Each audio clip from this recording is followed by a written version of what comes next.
It's the closest you can get to the top 10 without being the top 10 on the Extended Play Podcast with Ian Tank.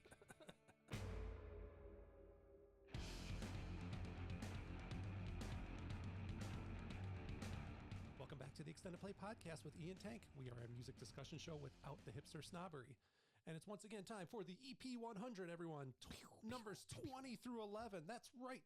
We are up to, down to, either way, we've arrived at the top 20 best albums of our lifetime. Mm-hmm. Incredible. Significant. Such a joy to listen to these albums again. Holy shit. If you don't, after we reveal each of these, if you don't go, God damn, it's a good album.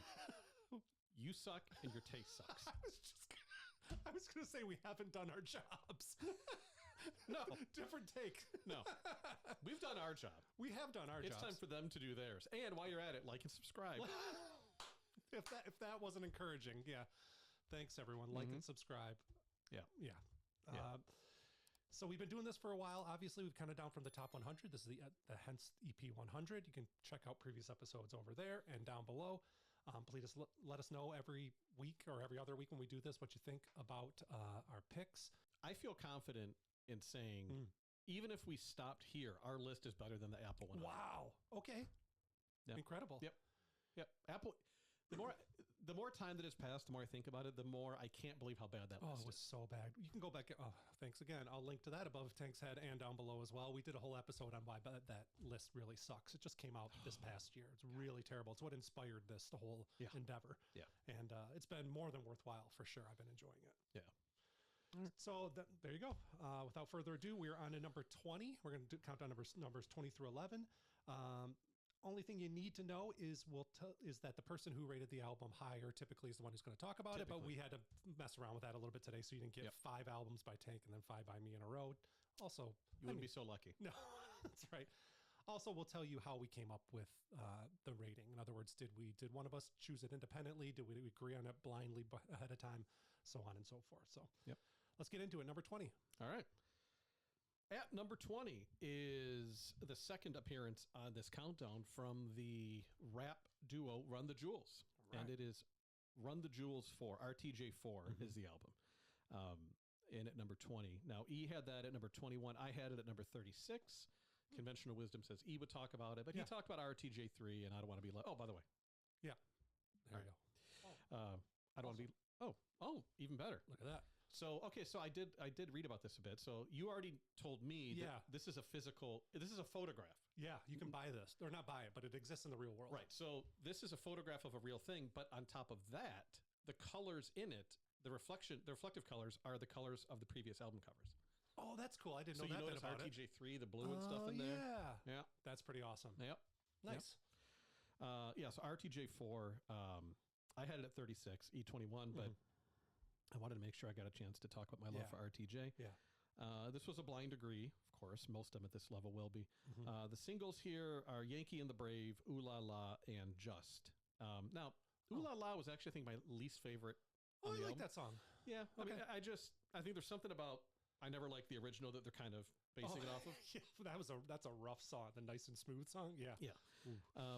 Yeah, but my favorites, especially Yankee and the Brave, I like quite a bit. Yeah, that's great. And Just is a good song. But The Ground Below, and in particular, I wanted to take a minute to talk about A Few Words for the Firing Squad, parentheses, Radiation. So last song on the album, it had to be the last song on the album. There's some songs that when you listen to them, the emotional effect they have on you or whatever, you can't just drop in the middle of the album. Totally. And then after it is like a weird, just whatever, outro TV, like Dukes of Hazzard ripoff, Yankee and the Brave thing. Right. But I love that song. It's a beautiful song. It's basically if you took the strings from Never Tear Us Apart. Oh, it is a lot like that. Yeah. It's not a sample, but it almost could be. But basically strings and not much else. No drum beat. No. Right. And it just builds an intensity. And the content of the lyrics is incredibly personal. You know, it's LP talking about his sister. It's Killer Mike talking about his mom passing away. And it's really like ultimately a message of hope and defiance. It's like, you know, throw a pistol and a fist in the air. We'll be there. Swear to God. It's great, but it's also so incredibly rare. Like, when do you get that in hip hop? Yeah. Like, no kidding. You know, in terms of being honest about emotions and having again, strings but no beats. Like it's such an anomaly in the hip hop world. Just that song, even within RTJ. Absolutely, yeah, I agree. It's like it's a predecessor of like the emo rap, but without being cheesy and overwrought. Like it's obviously very sincere. Yeah. No, there's a lot. You could tell there's a lot of pain. There's a lot of honesty, and just a beautifully bare kind of almost haunting kind of song. Love that song. Yeah. So good. So and RTJ is on a bizarre career trajectory where I honestly think each album is better than the last. Yeah. So this is our highest ranking album. Yep. So we had 1 and 2 weren't on the list. 3 was previous, and now number 4. Yeah. So I don't think that's too hot of a take amongst the community. Probably a little bit. Everyone seems to have their favorite. Like, 2 is my favorite. Then you always get the fucking people that think that the older the album is, the better it is. Yes. RTJ. Right. But there's this incredible, I think, musical RTJ. The first album, Run the Jewels, was just a very good rap album. But I feel like the path from there to 4, which is more than just a hip hop album, honestly. Because they're coming out of George Floyd and Black Lives Matter and all that stuff. It was like right before this dropped. Great segue. Sure. So this album was actually released 2 days early. Okay. So it was supposed to be released on June 5th. I remember that. 2020. Yep. And on June 3rd, they put out a message on socials that said, fuck it, why wait? The world is infested with bullshit, so here's something raw to listen to while you deal with it all. We hope it brings you some joy. Stay safe and hopeful out there, and thank you for giving 2 friends the chance to be heard and do what they love. With sincere love and gratitude, Jamie and Mike. So yes, and I think another reason why I have such a affinity for this album, you wouldn't know it from my rankings, but it hit right in the middle of COVID. Yeah, it did. And I remember, my way to stay in shape. I mean, that wasn't terribly effective, but I would walk during COVID. And I just remember listening to this hit, right in the heart of it. Where remember when COVID was so bad that you'd walk by someone on the street and be like, how's it going? And then go to the right, 5 feet. Yeah, totally. Yeah. Like you thought, if I get within a foot of you, I'm going to die. But almost for weeks, I listened to this album over and over and over again. And it was so good. And it was varied enough and eclectic enough that it could stand up to all those repeat listens. That's saying a lot, for sure. Especially for hip-hop albums. Absolutely. Right? After you hear the rhymes a few times, it's like, okay, it kind of loses its luster. But Well, it has to do with the density and the intricacy of the production, right? There's so many layers. You're hearing something different every single time. The verses are so dense themselves, right? Just because they're so lyrically adept. You're catching something new every time. Yeah.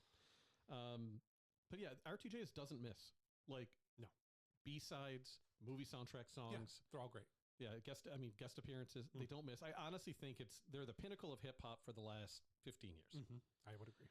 And I'm gonna say it. If I've said it before, maybe I have. LP is the best producer rapper of all time. All time. I don't want to hear anything else. Okay. I think he gets slept on. He gets disrespected. He does. Better than Kanye. Okay. Because even if Kanye has a slight edge as a producer, LP blows him out of the water as an MC. Yeah, absolutely. No one's better. Dr. Dre's a shit MC. He's a shit MC, admittedly. Yeah. Okay. No, LP is... Wow. Yeah. I think he is the guy. Okay. And he's incredibly humble, and he doesn't really talk. He just keeps putting up music. Yeah, he's never on any of the lists for either, for producing or MCing. Yep. So that's what I feel about that. Awesome. All right, number 20. Nice. Great choice. By both of us, I guess. Yes. You more than me, actually. Yeah, right. At number 19 is Bon Iver by Bon Iver. Yeah, it is actually titled officially Bon Iver, Bon Iver. Really? That's the title of the album. I know. It's very confusing, and it gets even more confusing when they don't put this shit on the album cover, which hold on, I'm going to grab that too. Watch my hands as he leaves the screen too. And we're back. Yeah, it doesn't help. This is a cool ass album cover, by the way. This is what, if someone said, show me what Bon Iver sounds like, this is what they sound like. Yeah. This is a good way to look at. This is a great album cover. It's a painting. I wrote down the name of the artist somewhere here, and I won't be able to find it until I don't need it. Anyway, you can buy reproductions of this, high quality, where it's raised or maybe embossed. I know. They're really, nice really for cool. an office. Yes. And he does there's another one in there. Anyway. Yeah, so this is Bon Iver's second album, came out in 2011. Rankings here, we both agreed that this should be on the list.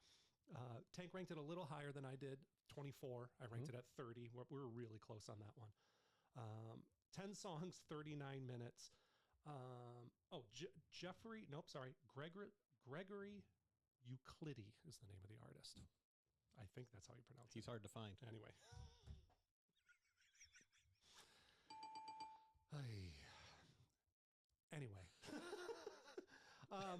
We talked about For Emma forever ago. That came out 4 years before this. There was an EP in between. There was the Blood Bank EP that came in between, which was also really good, but obviously not a full album, so it couldn't be considered for our list. So then there's this in 2011, and then 22 A Million in 2016. So pretty significant gaps. He takes his time, and to me, it's well worth it. This is a natural evolution of his sound from For Emma to this. It's you can totally. He's got 1 foot in that whole just being alone in a cabin in the woods in Wisconsin, and then another foot into I'm not in the woods anymore, but I'm still holed up at a studio in Wisconsin, and I'm just going to start fucking with knobs and stuff, and I'm going to start layering instrumentation over. So the horns that you hear on the first album, they're more pronounced than this one. There's full on horn like accompaniment to a verse or a chorus, but then there's also just kind of like noodling in the background, almost like ambient noise. Yeah, so many great songs on this. I mean, it's just one good song. The first track, Perth, I think is fantastic. I defy you to listen to it and not drum along with the drum beat. It is you'll know it, those of you who are in the know will know. It just gets stuck in your head and you end up drumming it all day long. Lyrically, same kind of mostly nonsensical lyrics with nuggets of truth here and there. Yep. I know you want to talk about one song in particular that's really important to you. Yep. By the way, just random tidbits I learned about this. This was recorded in a remodeled house that was also a vet clinic, but it also had an indoor pool at the time. And so it's 3 miles from where Justin Vernon, who is Bon Iver, grew up. So it's right down the way. Him and his brother bought it. They basically covered the indoor pool because there's going to be great acoustics because of the room that an indoor pool would be in, and that's where the recording studios. Why would a vet clinic have an indoor pool? Yeah, really weird. It was a house and then a vet clinic. I think they just kept, it was like a Frankenstein type situation. Still. Yeah. And there's been other stuff recorded there since then, like the Volcano Choir albums, which are like Bon Iver's side project. Okay. The Staves album, the second Staves album was recorded up there, which is really good. Another fun tidbit, Perth. Oh, so the songs on this are all either named after a place or a kind of place. Or an era. And yeah, he's like got Michigan. Yeah. And like there's like, I think a city in Texas, which doesn't really exist. The first track is called Perth. So he called it Perth. And this doesn't really have to do with any of the lyrical content, but while he was making the music video for Wolves Part 1 and 2 on the first album, the director of the video was best friends with Heath Ledger. And Heath Ledger died while they were making it. And so he did it as a dedication to the director and to Heath Ledger. He's like, I saw the interview. He's like, it was crazy. He's like, I've got Michelle Williams, his now widow, calling my house in Wisconsin, calling my parents' house in Wisconsin. Said it was very surreal. But there are some tracks that are misses for me because of the 80s piano. And I think people either really love those or they really hate those. The very last song is one like that. And I looked that up. We're created using a Korg MI keyboard. And Justin said in an interview that it is the same one that Bruce Hornsby uses. Oh. And that makes total sense. Like, listen now, go back and listen. Yeah. Think about Bruce Hornsby, who he ended up producing an album. Like, Justin Vernon produced Bruce Hornsby's last album, I think. You'll see the connection there. So, yeah, fantastic album. I listen to it all the time. Obviously, I bought it on vinyl. I love it. Yeah. Yeah, I mean, the song that he referenced was Holocene. And probably the song that maybe most of you would know from it, if you know any of it. And I don't know. It's like, I feel like he's the kind of artist that most people would see it as background noise. But and like you said, the lyrics are kind of nonsensical or at maybe just stream of consciousness. Yes. But when it hits, right? And if it connects with you at and for me, it was, still an unfinished project, but like for the passing of my uncle who happened to live outside Milwaukee, ironically. So even the words in the song kind of hit. And I don't know, man. It's one of those Bon Iver music, and I think this album in particular, and I do think this album was, to me, the peak for my taste. Of, simple enough without getting, I think, unfinished. I think for Emma sounded more unfinished compared to this. Okay, yeah, sure. Less polished. Sure, right? absolutely less polished. But if it hits you, he's the kind of artist that if it hits you right, it hits you hard. Yeah, absolutely. Yeah, I would agree. All right, so that is number 19. I also have number 18, and buckle up, number 17 as well. So it's going to be a whole lot of E. Yeah, you want to go get a I do not recommend, generally. Yeah. No. Number 18 is The Downward Spiral by Nine Inch Nails. 1994, their second album. I think I actually talked about Pretty Hate Machine, didn't I? That's funny. You might have. I think I did. Yeah. That's weird. Yes, because I did the whole terrible lie bit. Right. And you are generally a much bigger Nine Inch Nails fan than I am. I ranked this super high, 14. Really? Yeah, that does not seem right. And you ranked it 40. Okay. If we split the difference, I'd be fine with that. If I was somewhere in the 25-ish, 20, yeah, that'd be fine by me. But anyway, that's where we're at. We're not going to go back and adjust anything. Second album, 14 songs, an hour and 5 minutes long. So confession, this was the one album of mine that I'm talking about today that I did not do a full re-listen to. And we spoke about this before because I think it is just so fucking heavy. Yeah. And I don't think you need to. I know the song so well that I didn't really feel like I needed to, but I did watch the Song Exploder. So Song Exploder is a podcast I've talked about it numerous times on the show. They also had a very brief Netflix show, and they had 20-minute episodes, and they did one for Hurt, which is the final track on this album. Highly recommend that. I'll link to that down below. What an album closer, by the way. So the whole album is, this is a quote directly from this interview in Song Explorers. It's the story of someone trying to find salvation through sex and drugs and self-destruction and self-loathing and trying to find purpose and reason. A purpose and reason. Yeah. So yes, definitely a heavy listen. All Nine Inch Nails is. It all is. It all is. And he likes, you know what? He's a little coy in interviews, and he won't talk about like exactly what the lyrics mean or whether or not it was him or a character. It seems to me this is him. Like, I mean, like when he's saying, "I want to fuck you like an animal." What does he mean? Well, that's actually, I mean, maybe some of our viewers know that story. It was more like that song, which is called Closer, right? The gigantic hit, right? Yeah. Against all odds. It was, he said in interviews that it was more like a pathetic thing he was saying. Like, yeah, that there was something he knew he would never be able to do to a woman. Okay. And it was just like shooting a shot. I hope maybe I'll be able to find. And he unintentionally created the strip club anthem of our lifetime. That's crazy. Yeah. Nine Inch Nails in the strip club, but it's true, right? Yeah. Yeah. What else do I want to say about this? This is so less dancey than Pretty Hate Machine. Yes. I mean, it's just so dark and so layered.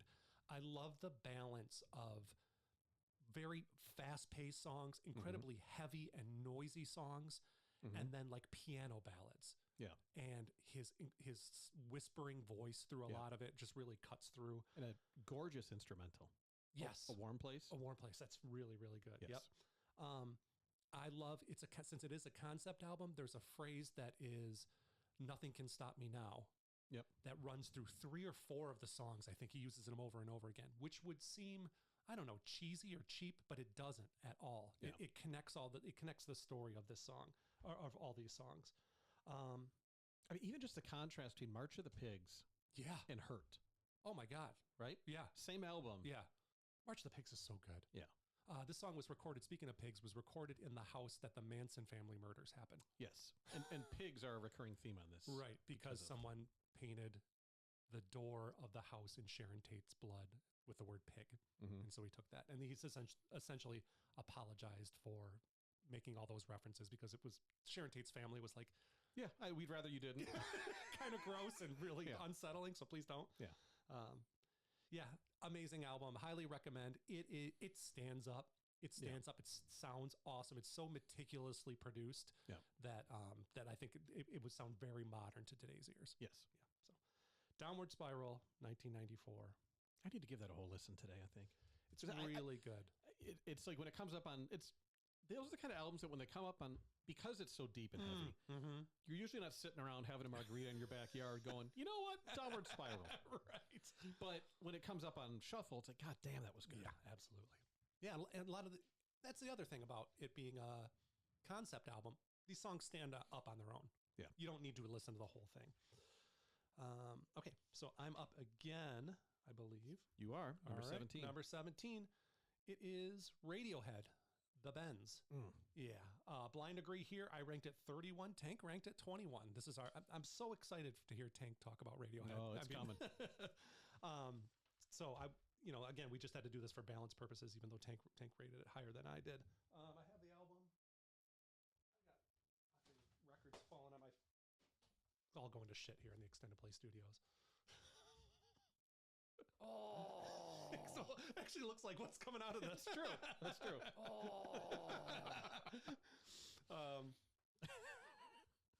This album cover, I hate it. It's disturbing to me. Yeah. This is the first time that Radiohead worked with Stanley Donwood, who then does all the art now, and he's like a very close collaborator with Tom York, the lead singer. It's a screenshot essentially of a video of a crash test. Yeah, I was gonna say it looks like a crash test. It's like not a crash test dummy, but one you do resuscitation to. Yeah. It's a CPR dummy. CPR dummy. There you go. And it was supposed to show like the sort of unclear line between agony and ecstasy. Like it could be either on his face. You know what that line sounds like? Oh. Again, that works for either. Yeah. Maybe a little bit of baby. Ooh, yeah. Yeah. That's ecstasy for sure. Yeah. Oh, yeah. 1995, 12 songs, 48 minutes, their second album. I actually, in truth, I don't know Pablo Honey. Never bought it, never listened to it. I don't know that I have either. Yeah, okay. Yeah. So we're talking about a terrible cover. That's a bad cover, Jesus. too. Yeah, that is next level bad album cover. That's a rough one. That's like Jimmy Spendrick's album cover. Shit, if you know, you know. Yeah. Was that a video episode? I don't think so. It might have been audio. It needs to be. We need to. I wonder if there can't be a video for that song. There can't be. Was that a playlist challenge that you introduced there? Yeah. Okay. Yeah. If there is one, we need to make a video for it. Oh my God. Yeah. I mean, I think our production value will be too high. Like we couldn't make it. That's true. Yeah. So good. So this is pure 1995, mid-90s guitar rock. I mean, this is, to me, sort of the pinnacle of alternative radio at the time. Okay. The guitars are so loud and so distorted, but such incredible melodies on this record. But again, like the Nine Inch Nails record, there's so much balance between heaviness and lightness. You're going to get that anyway with Tom York's voice, right? Because he sings in such a high register. But you've got songs that are super loud and sort of borderline spin out of control, which they will end up doing on OK Computer. They'll really get far out. And then you have songs like High and Dry and Fake Plastic Trees, which are just incredible sort of softer is not the right word, but you know what I mean? Slower pace, slower tempo, simpler songs. And it shows their range that they can do both. Yeah. And obviously with the next albums, it shows that their range is basically unlimited. They can just keep pushing the envelope. They're like the Steph Curry of rock. Unlimited range. That's right. I didn't say any songs to check out on the last album, I don't think. Anyway, I think we did. We got to enough of them. Yeah. I mean, on Downward Spiral, but go ahead. I mean, there obviously is, Arch of the Pigs hurt. You mentioned it. This is definitely the entry point. Now, I'm going to be elaborating on this to probably a painful extent in the next episode. But if you're a fan of music and you're not like a super fan of music, or maybe you are, but just alternative rock was never your thing, you've probably heard Radiohead ad nauseum in terms of they're the best, it's great, blah, blah, blah. I know I can relate to that. This is the entry point. Absolutely. You 100% sit down and listen to the bend start to finish. If you don't like it, you're done with the journey. Yep, you've done it. If you do, okay, you can go from there. But very accessible, but gives you enough. It's an accessible rock album that if you're paying attention, gives you enough things to notice to get excited about to listen to more. Absolutely. No, I totally agree. So this album's a response to Pablo Honey, like essentially Creep being like, they were very worried about essentially being a one, not they ever wanted to have hits, but they were worried about being a one-hit wonder, basically that no one's going to care about them after that song. They hated the song and didn't play it for years after that. They even go so far as to mention it in My Iron Lung, which is a kick-ass song. There's a line in the song that says, "This is our new song, just like the last one, a total waste of time." So it's like these little cheeky nods to like fame, and apparently there's a documentary which I've never watched, which is filmed on the tour for OK Computer, basically where Tom York is losing his mind because of all the fame and all this shit is just getting to him. I already mentioned High and Dry and Fake Plastic Trees. I mean, just huge hits. Like those were hits, hits. They played on the radio. Just is a fucking incredible song. Parentheses, You Do It For Yourself. I didn't know that. It's not listed anywhere like that except on the record. Street Spirit, Fade Out is an incredible closing track. Yeah, this is almost all hits. There's one song that's a throwaway. Black Star is fucking incredible. So good. Can't recommend it enough, and I agree. If you don't like, and this is the album that spawned 100 imitators. They're all, in fact, Coldplay initially was seen as a sort of imitator of the songs like High and Dry and Fake Plastic Trees, but it was like, Muse. Like, there's people out here that like Muse that are watching that might not like Radiohead, which I think is fucking bizarre. It is weird. Anyway. Yeah. I'll go as far as to say, if you're watching this episode, this is the one album you should go listen to if you only listen to one. Out of all these. Out of all these, because it doesn't mean it's the best album per se, but it's the one that will maybe give you the most rewarding musical journey if you like it. I agree. Incredibly consistent. I think you'll love it. So that's why it landed up at number 14 on our list of the top 100 albums of our lifetime. Or 17. I wrote down 14. That is not even close. Nope. 17. I stand corrected. 17. Well done. Thank you. All right. While he brushes up on his numbers in the order that they're in. Yeah, it's always been a trouble spot for me. Yeah, it's you can get pretty far without knowing that stuff. Take it from me. I will pick up again, and now get ready for a big, hot spoonful of Tank. Again, would not recommend. No. At least have some saltines or something You're nearby. going to need a fork. That's mostly why. Maybe a baster. Now we're getting to what you prefer rather than thinking about their audience. By the way, and I mean, I'll be, and I might be burning this from my future stand-up comedy routine, which I keep thinking I should just try someday because I'm funnier than most people. Comment below if you think Tank is funnier than most people. It's true. But like, there is no kitchen, not appliance, but kitchen utensil that's the percentage of dirty to clean is higher than an ice cream scooper. Okay. I don't know about you, but when you have a hankering for some ice cream, so you get out the ice cream scooper, you scoop it, you put it in a bowl. Now it's dirty. One use. You put it in. Maybe you do wash it manually. Maybe if you're fortunate enough, you have a dishwasher. Yeah. Let's say you load it in the dishwasher. 3-4 days later, you unload the dishwasher. I go, oh, ice cream. And then you fucking go make another bowl of ice cream. That's so good. Absolutely. Right? It's like it spends so little of its life clean because as soon as you see it, it's like, ooh, ice cream. That's true. Yeah. Good so point. if someone wants to rip that off for comedy, go ahead. Love it. You can have it. Love it. All right. Anyway, number 16 is Kendrick Lamar, To Pimp a Butterfly. He had this at number 36. I had it at number 12, which doesn't seem like that was me. That seems higher than I would have put it. But again, the beauty of this list is we have to sit down, shit or get off the pot, make commitments, and live with it. And that's what we're doing. Not that I don't think it's a great album. I just want 12. Yeah.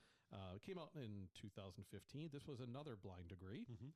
All of them were up to this point, by the way. Yes. All of them Blind Degree. So this the singles off this album were The Black or the Berry, King Kunta, All Right, and These Walls. My personal favorite outside of those is a song called How Much a Dollar Cost. Amazing song. I mean, not a spoiler, but you would have figured it out in the 4 minutes you listened to it anyway. Basically, homeless guy approaches someone, says, hey, can I have $1? Other guy says, hey, fuck off, you're lazy, go get a job, whatever. Turns out the homeless guy is Jesus, and it cost him a spot in heaven. And it just something to think about of like, sharing and what, I don't know, just to be reflective on the needs of other people. Yeah. It's really hard to believe this album came out only 2 years after Good Kid, Mad City.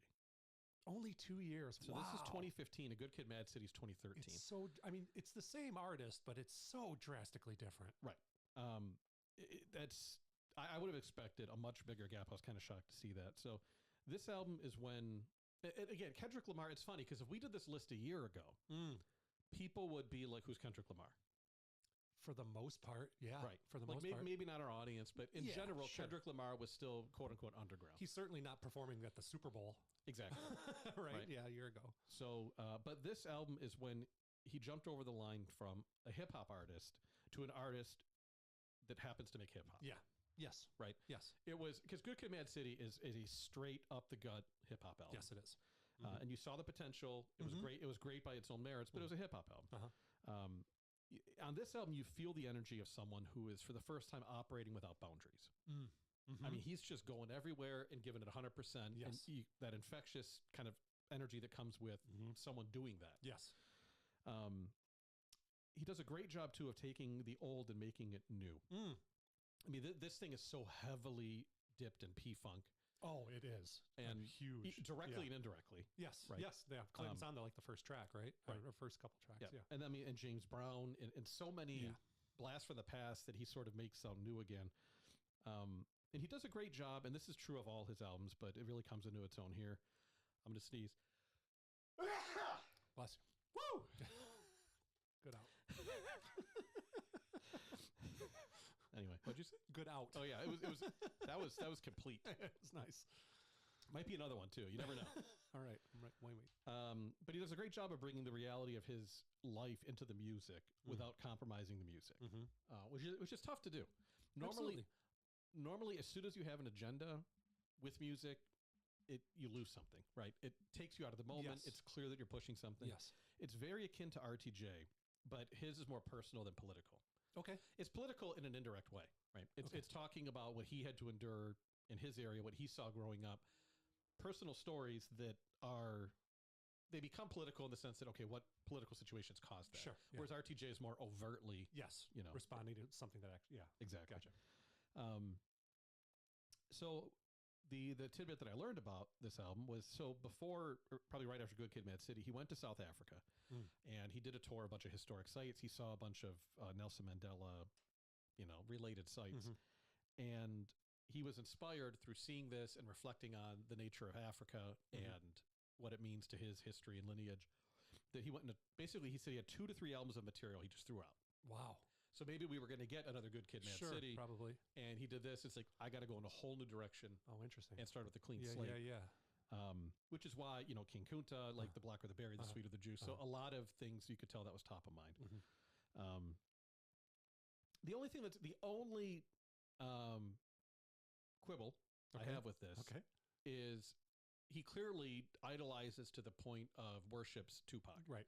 It's essentially a concept album in a way, right, as a letter to Tupac. Right. And it was originally supposed to be like To Pimp a Caterpillar, so it would be Tupa, it would be Tupac. Oh, okay. And there's 2 on the nose, so they did Butterfly instead. Okay.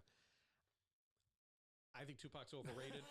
Right. So I'm like, I almost feel like it's weird to see someone who I respect more. Oh, interesting. You know what I mean? Yeah, sure. Like, I get it. That's how influence and mentors and everything work. Yeah. But an amazing album. Might be too much for people who just don't want that much heaviness, but like King Kunta is such a slick, like it is. It's worth a listen. All Right is too. It became such an anthem after all the George Floyd, Black Lives Matter stuff. Those are actual good, solid singles. But it is an album and it is full, right? Like there's no skips. No. Yeah. At this point, there shouldn't be really any skips, but no, that's true. Yeah. So that's number 16. Excellent. Coming in at number 15 is Bjork with the album Post. That album came out in 1995. E ranked this at 32. I ranked it at 15.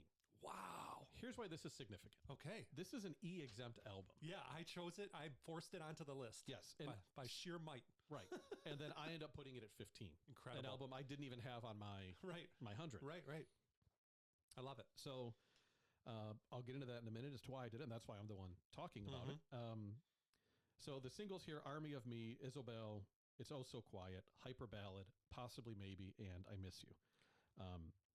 Those of long-term fans of the Extended Play podcast will recognize Hyper Ballad. Yep. Because that showed up on a playlist challenge. And that was my first kind of introduction. Okay. And it sort of sat there.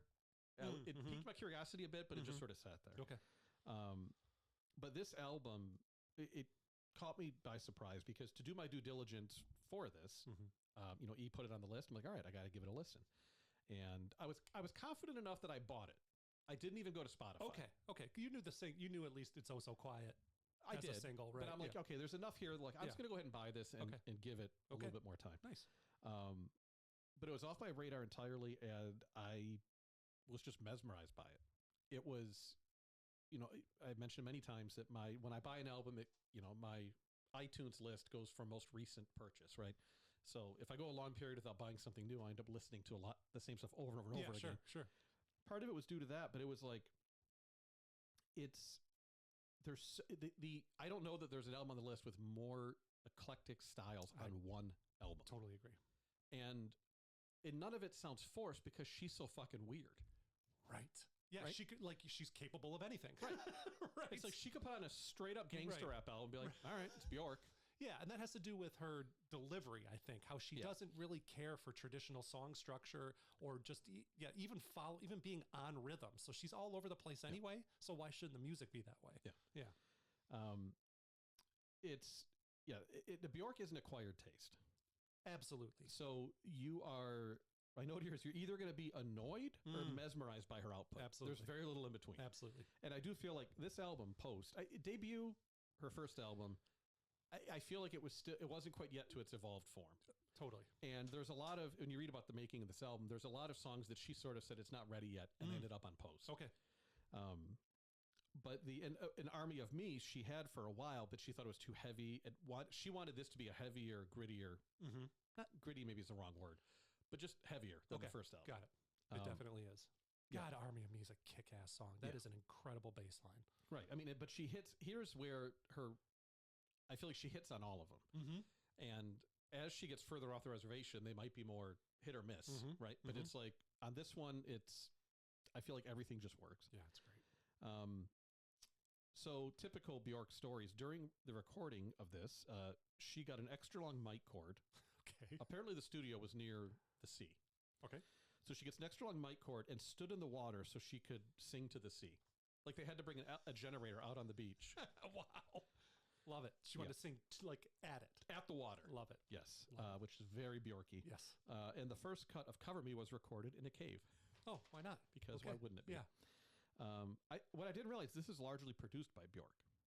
Right, but she still heavily collaborated. I guess she took all the production credits, but she was writing with all sorts of different people. Right, so Tricky is the most well-known of the people, and I guess they sort of had a deal. He produced a couple for her. She did vocals on a couple of his songs. Got it. But yeah, definitely collaborative. And it seems like the ideas and the inspiration for all of it came from her, and then she goes to someone else to sort of polish it the way she wants it. Which is crazy, not to interrupt, but which is crazy to think that a solo artist is, I mean, just goes to show how insanely talented she is. Yeah. She's not running this past. Yeah, sure, she's collaborating on the production of some of it, but this is all from her, one single person. Yeah. I can't think in modern music. I mean, Prince would be another one, right?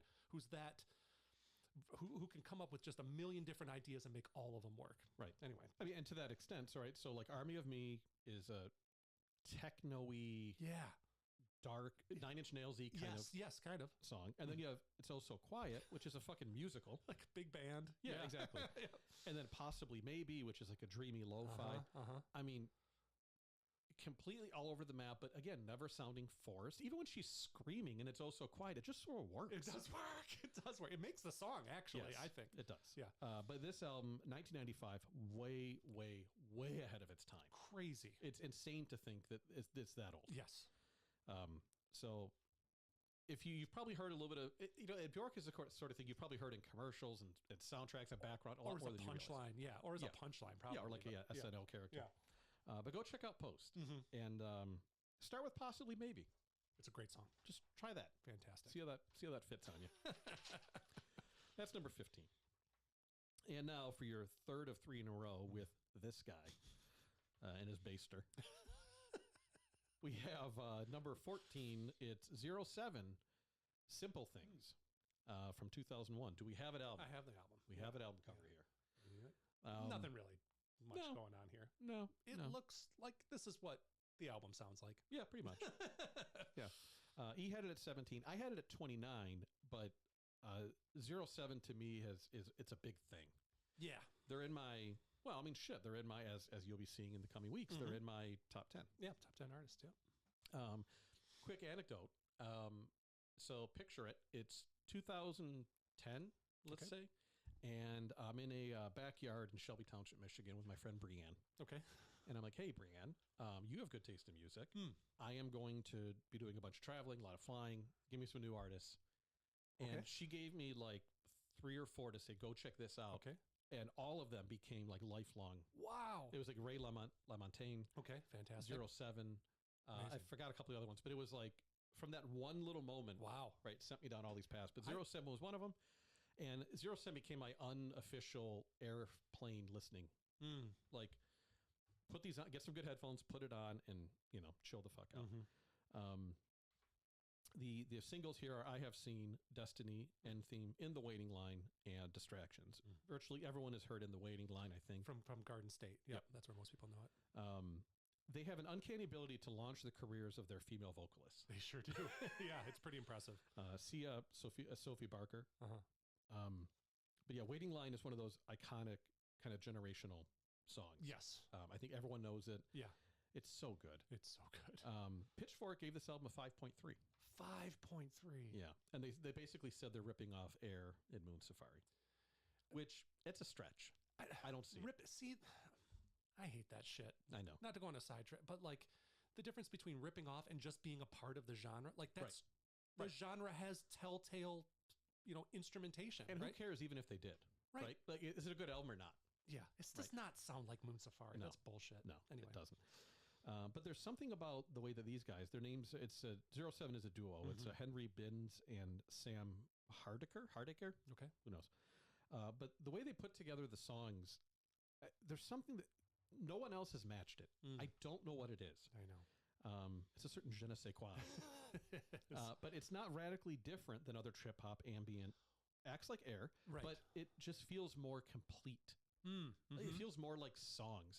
When I like Moon Safari, which was on this list, it feels like, okay, these are electronic artists. It feels like I don't think of 07 as electronic artists. I just think it's like they put out good songs. Yeah, these could be hit singles. Yeah, right. Whereas like Air, we wouldn't be. Okay, and maybe because it's more vocally driven. For sure, that could be part of it. Yeah. But I don't know. It's like, and not just simple things. I mean, the 2 or 3 albums that follow, like they are not very prolific. They've had like 4 albums. Right. But Simple Things is one of those. If you just want to chill the fuck out, if you want to pop a couple gummies, lay on the couch. That's a great call. It really is. This is the album you want to do it to. Yeah. And not to get freaky with. It's too laid back for that. Yeah, you don't want to do that. Yeah, you want Sade Lovers Rock for that. We've been through that. We have. And I thought this was interesting. And only 165,000 units sold in the U.S. Wow, that's not many. No, there are some really shitty artists that went gold. So people just heard it on the Garden State soundtrack and just never bought the album. Bought this. It's good. That's a great soundtrack. But Yeah. Now, do yourself a favor if you're not if you haven't heard this yet. I can't imagine you won't like it. Honestly, not a single one of our listeners. Yeah. Just listen to it. Yeah. Just listen to it while you're doing something else. Put it on the background. Yeah, great idea. There you go. That's number 14. Excellent. I'm kind of staying in the same world. Number 13 is Dummy by Portishead. Yeah, so goddamn, is this a good album? Yeah. I've been listening to it basically on loop for the past 2 weeks. It is a blind agree. I ranked it at number 10. This cracked the top 10 for me, and I've only validated that upon repeated listens. Tank ranked it at 34. 34. It was very similar to Post for me. Oh, was it? I had zero experience with it before this list. Okay. So yeah, this gets 1994. It's their debut album, which Jesus Christ, it's their debut album. 11 songs, 49 minutes. It's been so it fits in this trip hop category. And so if people aren't familiar with that genre, they hate it. They hate being called trip hop. It's a weird kind of reductive genre anyway. But chill out or whatever you want, down tempo, whatever you want to call it. It's just the characterization is these huge beats, right? Heavy bass lines, hip hop beats. They're heavily influenced by hip hop. And I'll cite a band I talk about in a minute is one of their big influences. And okay, so that's what you have going. And then you have essentially in most of trip hop or down tempo or chill out, whatever, you have a female voice who was very sort of traditionally sounding R&B sounding ish. And what separates this is she is not that. Beth Gibbons, a lead singer, is something different altogether. And I think it was one of these albums that is so much more rewarding on repeated listens. You realize, like, even though she sings in, again, such a high register, the range within that register is incredible. She's all over the place. She sounds evil.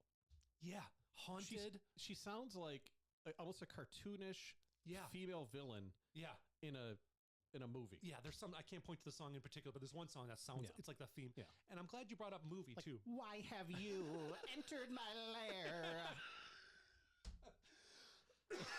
Killer you. drop. Thank you. Fucking nailed it. That'll be on the board next season. Oh, I love it. People will know this.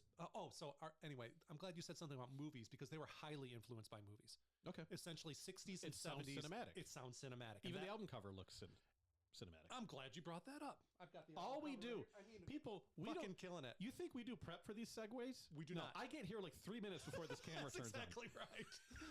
This is the album cover, which is objectively bad. It's not great. Not the least. Not the not. Oh, I'm thinking of the video, the black and white. Oh yeah. Yeah. Okay. It's similar though. Yeah, well, this is from the video. Okay. Okay. So basically, they made a That's movie. lazy. Yeah. Exactly. They made a movie before they made an album because they wanted to make a movie and then score it as an exercise. And then Sour Times ended up being the song that they wrote for that. That ended up being their biggest hit and their first, I think, the first single off the album and the most popular song. Really? Even Only You? I think so. Only You's so good too. Yeah. Jesus Christ. So very cinematic, very dark. Again, the hip hop beats, but with this crazy haunting voice, which can be beautiful and menacing in like alternating verses. Yes. It's really, really impressive. Other cool tidbits about this, their samples. What they would do is they would record music using their own instruments to eventually get it on vinyl and then destroy the vinyl. In a lot of instances, like literally run it over or stomp on it, or then just scratch it, use it on a turntable so much that it wears it down, and then they would use those samples. Oh, that explains that sound. Yeah. I always wonder how they... That's how they did it. And people said, apparently people were, when this came out, were bringing the album back to record stores going, I hear hisses and pops. Yeah. Like Makes sense. Yeah, it's on purpose. You know, one thing that I forgot to mention during it's apropos for this also, but one music critic described 07 as like, it's not acid jazz, but it's like jazz on acid. Ooh, I like that. And I think that's probably appropriate to Portishead also. I would say so, for sure. There's just this pervasive eerie quality across the whole thing. It sounds like there's a theremin on the opening track. Whenever I play this album in the house, I think like, I play it as like a chill out album for me. I play it and my wife and daughter are like, what the fuck is that? They're like, it sounds like Halloween music to them. It sounds like a soundtrack to a horror film. Yep. I don't hear it that way anymore. And then her voice comes in. So good. The highlighted tracks, Mr. On's the very first song, Sour Times, It's a Fire, Roads is so beautiful, Glory Box, Only You. Right? That's on this one. That's not on the next one. It might be on the next one. Is it? I got it. Well, I got it right here. Yeah. Only You's on the next one, which is called Portishead. Ah, that's what gets me. Okay. Right. The name comes from a town in England. Oh. That's literally just called Portishead. Oh, it was like the head of a port. That's how there you go. It's right there. It's right there. Timeless. Nothing sounds like this. They are a genre unto themselves. Fuck them being part of trip hop. It's just Portishead. They only have 3 records. They're all fucking fantastic in different ways. So highly, highly, highly recommended. And then number 12, more E. More E. All right, let's do it. It's a double shot of E. That's right. Bang, bang.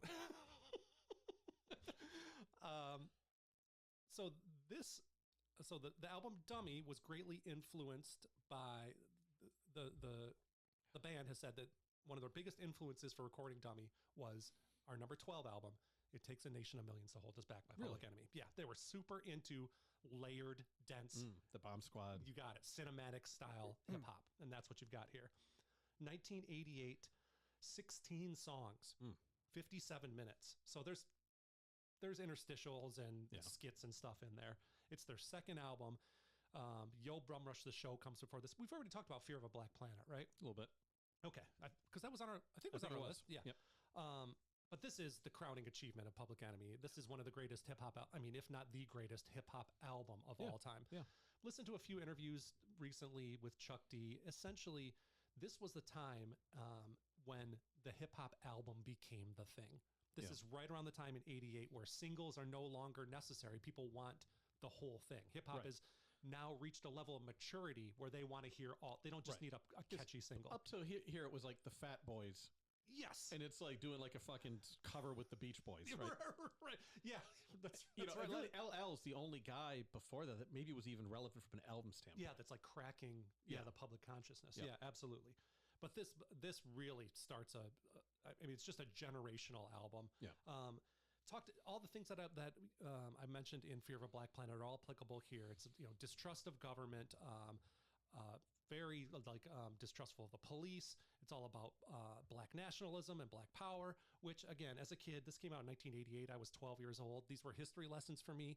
They literally say like, they don't teach us this shit in school. And I was at 12 years old and they didn't teach any of the shit in school. I had to look up who all these people were who were super important, look up these speeches because there's excerpts of Malcolm X and Martin Luther King speeches. And I don't know, it's just so, and the production, super dense. It is in your face, which I think is a fucking line from the right. No, bass in your face. They do say bass in your face, but this is an assault. Yes. This album, and the beats. I remember I used to play this in the front yard. We're playing basketball on like my boombox, and my dad was like, "What is? Why are there so many sirens?" There are a lot of sirens on this album. I can picture this entire situation. Scene, by the way. Oh, right, because you live right down the street. With like your 85 celebrity chilling. Absolutely. The dope gangsta transport. Your license plate was 954 DGT. Dope gangsta transport. Mine was frequently making love. Excellent. Yeah. Which, as you can imagine, us at the ages of 15, 16. Super applicable. I mean, those just nailed it to a T. Yeah, of course. But yeah, so I listened to a couple interviews, and Chuck D, the MC, was like, basically they put in skits and stuff to give you a break. And Flavor Flav. As a comic foil to all the heaviness, right? So because he knew like this is heavy shit, both like sonically and intellectually, and you're gonna have to deal with it. So gonna give you a pause, let there be a party song or two. Flav gets, I don't know if he gets a song, he gets actual songs. Yeah, on Fear of a Black Planet, but he is more present in the album than Yo Bum Rush the Show. I forgot that Justify My Love, the Madonna song, is just a song from this out. Like the beat is 100% lifted from this. And Chuck said, we didn't ask for any publishing because this is such a great time, I think, where like we steal, like we're borrowing shit from other people anyway. That's true. Go ahead, take stuff from us. And that was the vibe until fucking Biz Markie got his album pulled off the shelf, and then De La Soul and that whole disaster. Yeah. Bring the Noise is the first fucking song in this album. Yeah, wow. Yeah, why don't you hit him with the track or like the singles? Bring the Noise. It's got Night of the Living Bassheads, Black Steel and the Hour Chaos, Rebel Without a Pause. I mean, it's just killer. So good. There's like Slayer samples on She Watched Channel Zero. Otherwise, other than it's funk and R&B and other tracks, it's all over the place. It's dense and dynamic and vital. I'll say that it is a vital album. You have a responsibility, I think, as a music fan. Yeah, I'm all saying this as I go, making up as I go along. You have the responsibility of a music fan to listen to this album. You do. Yep. It's fine. You don't like hip hop, you're not going to like it, but it's necessary to hear this message. Right. Think about the time that it was released. How ahead of its time, but yet in such a perfect bubble that it really couldn't exist today. Right. Hip hop does not sound like this anymore. Not even close. No. But it didn't then, is the other thing. Right? No. Mostly. No. Anybody who tried to sound like them were poor imitators. Right. So, It Takes a Nation of Millions to Hold Us Back, 1988. Fucking fantastic. Yeah, do yourself a favor and listen to it. And that's number 12. Yep. So the final one from today's episode is number 11, and it's mine, and it is Stone Temple Pilots with the album Purple, which came out in 1994. Great year, 1994. You're a big fan of 1994. Big fan of 94. It's not quite 84. He had this at number 28. I had it at number 13. This was a Tank exempt. So I wrote Blind Agree, but maybe it might have been. Might have been. Okay. I don't know. But it's a great fucking album. It's up there. It's up there. It's really got to be Blind Agree. There's no way you didn't have this at 28. Yeah. Yeah, that's true. Yeah. I take it back. Blind Agree. Sometimes the copy and paste just isn't up to date, I get you. All right. So this is going off script here by notes, but like this is another great example of why we did the list. This is an album you never see it. It's slept on top or ignored.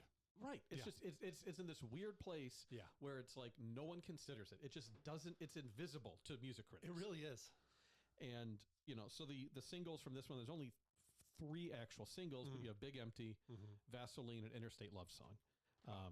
Also, though, Still Remains, probably my favorite song. Great song. Silver Gun Superman. Great song. And I like Kitchenware and Candy Bars. Last song on the album. Okay. Yeah. Oh, that's really good. Yep. Yeah.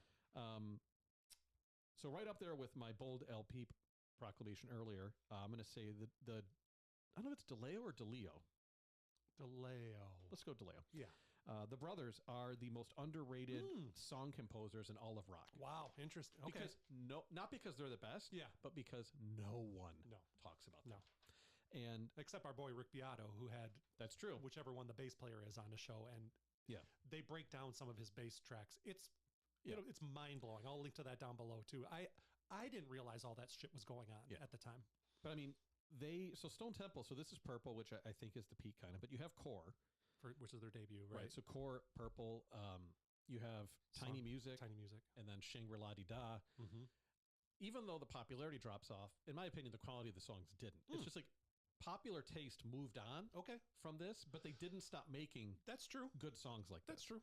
And even when they reformed with a new vocalist, like the one that came out, I don't know, like 5, 6, 7, it's good fucking songs. Good? Okay. It's like they still know how to write a song. Yeah. Now they don't have the S tier vocalist anymore. Right. They did find a guy that sort of sounds like him. Okay. But anyway, it's such a strong listen all the way through. Scott Weiland's voice it's warm, it's full, I don't know, he has his own presence, and then you have the riffs that are super memorable. Absolutely. Obviously this is tinged with nostalgia for us. It screams nostalgia to high school and college age for us. Yes. I'm sure that this is maybe one of those, I could see where someone might see an album, maybe someone 15 years older than us might have an album in the 70s that they view the same way that we kind of dismiss. Absolutely. So I could totally see that. Good call. I do think this was a quantum leap ahead of Core, though. Core just seemed kind of rough around the edges. Yeah. This has just so much more. Yeah, there's a lot going on. Fullness to it. Yeah, absolutely. And Interstate Love Song alone that's like a top 10 of that decade. It's a easy. Great song. Great. Big Empty is incredible too. Yeah. That was all over the place, right? That's on the Crow true. soundtrack. I mean, STP in the mid-90s was everywhere. They were always disrespected critically. They were largely seen as like a poser band. So they're from California. They're from San Diego. Yeah. So this is going on at the same time that all the real rock bands are in Seattle. So people didn't quite know what to do with them. There's, that kind of tribalism where it's like, well, you're not a Seattle grunge band, so what are you? Right. I think they were making better songs. Beginning to end, I think that, you could argue that they're maybe not the most talented, maybe not the most influential, but there weren't a whole lot of skippable songs in their catalog, much less this album. True. And I think you did get, like Soundgarden was maybe more hit or miss. Yeah, absolutely. Again, as a catalog. But I don't know, great album. Just, if you're anywhere near our age, you've probably heard it a lot, but you probably would be happy to hear it in a bar situation that someone puts on something from Purple. Yeah, I re-listened to it today. Yeah. It was a well-needed re-listen. Yeah. I think there were years where I couldn't listen to it anymore. It was great. And it stands up. There's a lot going on. There's some weird, funky stuff they're doing, like whether it's like like in Meat Plow. There's like bongos in the background. Yes, and then there's a full symphony on the final track. Yeah, it's really good. Yeah. So STP, disrespected by critics, but respected by the Extended Play podcast. That's right. That's all that really matters. I mean, if you're an aspiring musician, that's really what you want to shoot for, is to be appreciated by us. That's right. This is what matters. Don't look at the number of views under this video. No. It's the people watching it are the people you need to impress. That's right. Yeah. That's right. The decision makers. Because they have good taste. They do. If you're watching the Extended Play podcast, you have good taste. We're all about quality over quantity. That's right. But even so, we've got a lot of great videos that we've already made. I mean, we've been doing this for a while, people. Right. We've only been doing it for a year, and there are probably 70 episodes for you to enjoy. There's so much goddamn content. There is a lot. We just keep cranking it out. Yep. That's what we do. And we care deeply about it. We're not doing it just to do it. We do it because we love it. We hope you love it. If you do love it, please please subscribe. Please tell a friend. Thanksgiving's coming up here in the United States, or Indigenous Peoples Day. Go tell a friend around a turkey. Great thing to bring up. What are you going to do? Talk about politics? Yeah. When you just start a fist fight? No. So just eschew all of that and go, hey guys, get everyone's attention. Make them think that you're going to come out as gay or you got married or something. And then just say, I just found a really cool podcast about music. Oh yeah, what is it? get us a few new fans that way. Absolutely. And then if you are going to come out as gay, you've lubricated the slides with that.